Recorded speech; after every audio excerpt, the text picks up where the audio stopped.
Morning everybody, welcome back to the channel.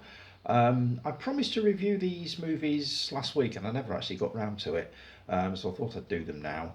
The first one I managed to watch, this is going back a couple of weeks, so if my memory fails me about certain points, do forgive me. It's called SongBird. It's loosely based, it was a reluctant watch for me. I mean, I'm heartily sick, as everybody is, of anything to do with this pandemic. It's doing me head in, it's doing everybody's head in. So it's not one I really wanted to get into, but somebody recommended it to me and also recommended another one along a similar line. So I thought I'll take a look and see how we come out of it. Um, Songbird is basically set in 2023. I think it's 2023, it's in the future. Um, COVID 19 has morphed into COVID 22 or 23. It is even more deadly than it was. And in amongst this, you've got a dispatch motorbike rider who falls in love with a girl and basically has to rescue her from the authorities. It's a real mishmash. It's an action film. It's a kind of a love story.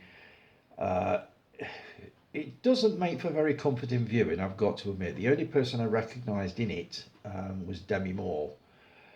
Um, it's got certain good points about it. It's a decent action film. It rolls along at a decent kind of pace. The scenes of a deserted city are done well. The story is okay.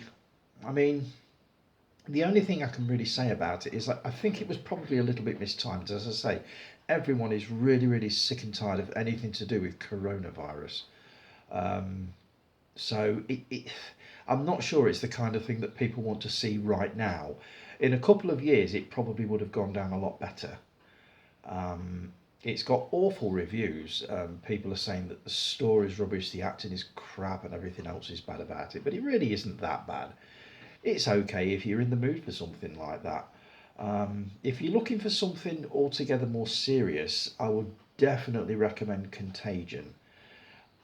Made in 2011, directed by Steven Soderbergh, who did Sex, Lies and Videotape, Erin Brockovich, and quite a few others.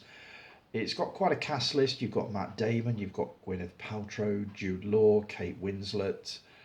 Um, all I can say about this one is if the director and the cast had had a window into the future and could have seen what was coming 9 or 10 years later, they couldn't have done a better job. It is brilliantly done.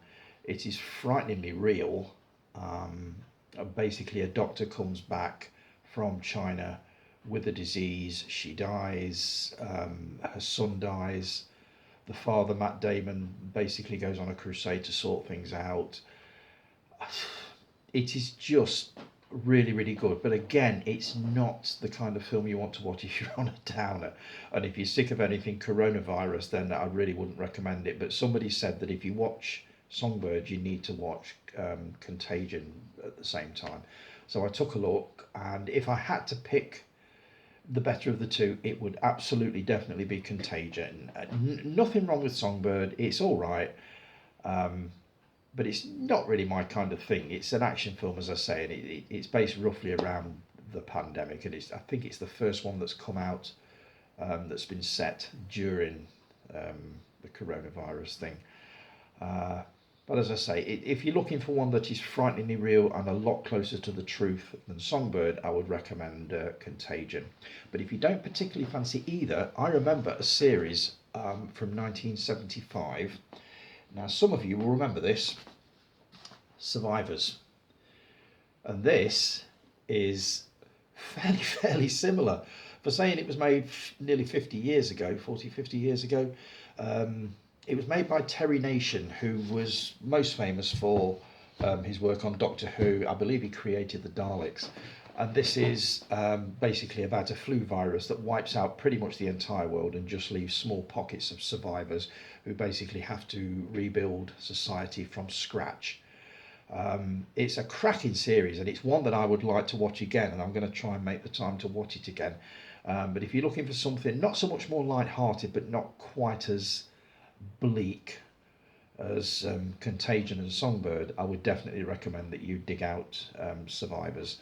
I promised I wasn't going to order any more Blu-rays. Yeah, right. I'll just show you what I've had through this week very quickly.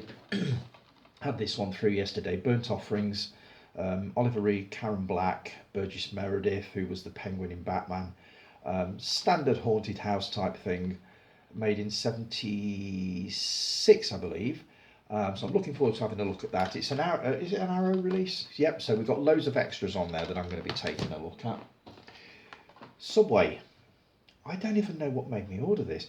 I saw it on Amazon and remember the film coming out in the mid-80s. I believe it was on the Palace Video label, and it always intrigued me then, but I never actually got round to watching it. And I saw this at a decent price on Amazon, so I thought I'll grab that and have a look and see what all the fuss was about. Christopher Lambert, however you want to pronounce it, who basically played Tarzan in Greystoke around about 1985. This was his debut, so I'm looking forward to seeing that.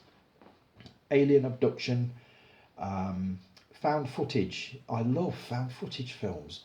If they're done right, they're brilliant. And this one I saw quite a while ago, and it scared the crap out of me. So I thought we'll have a look on that on Blu-ray and see whether it holds up.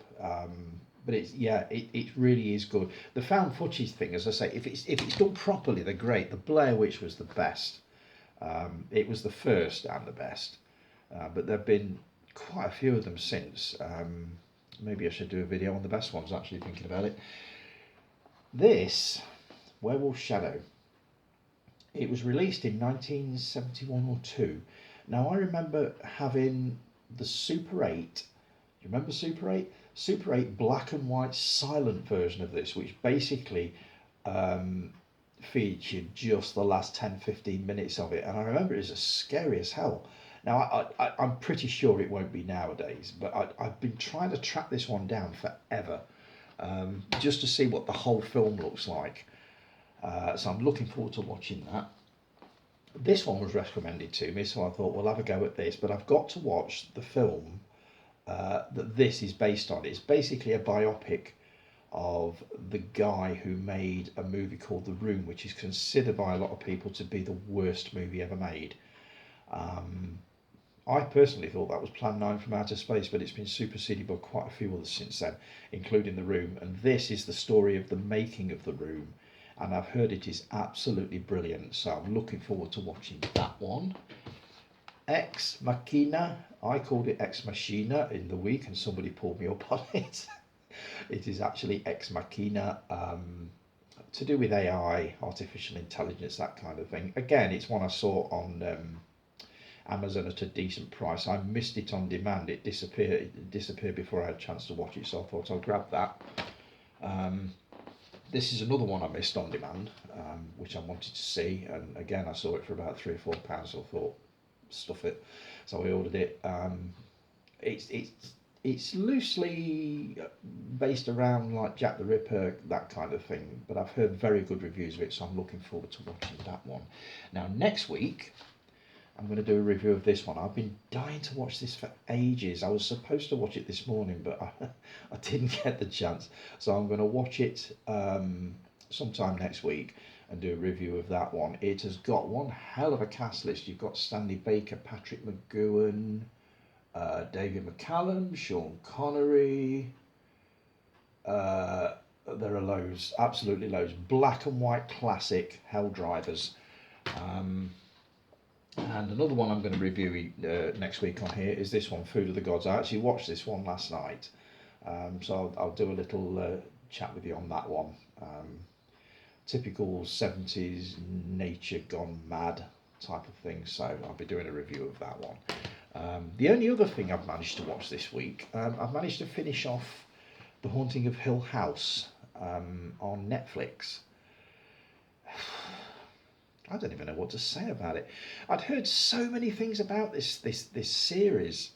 I even read an article online basically saying why is the Haunting of Hill House making people feel ill? And I thought, oh, I've got to watch this. So I've watched it, and it's in 10 parts. I can't say it's bad, but it could have been a hell of a lot scarier. And I watched the last one last night, expecting a real barnstormer. It's one of the slowest things I've ever seen. Beautifully done, well acted, blah blah blah. But I find myself looking at it and thinking, yeah, but where's all the scares gone? So I'm now looking for a really frightening series similar to that, that has actually got plenty of scares in it. The story was brilliant. It was really well done. It was just so painfully slow. But just my opinion, you may differ on that one. So right, I'll wind this up because I've gone on for 10 minutes now. Have a good Sunday, folks, and I will look forward to chatting with you again next week. So take care, especially in these weird times, which I'm hoping we're coming to an end with all this now. It should hopefully be winding down if everybody's getting their jabs and we're all being careful and following the rules and this, that. We should be coming through the other side of this hopefully sometime soon. I'd hate to think we're still going through this at the end of this year, but we'll see. So everybody take care, and I will talk to you all again soon. If you like the video, just give us a thumbs up, really would appreciate it, and also subscribe to the channel. And if you want to pop over and join the Facebook group, if you're not already on it, please feel free to do that. I'll talk to you all soon. Take care. Bye bye.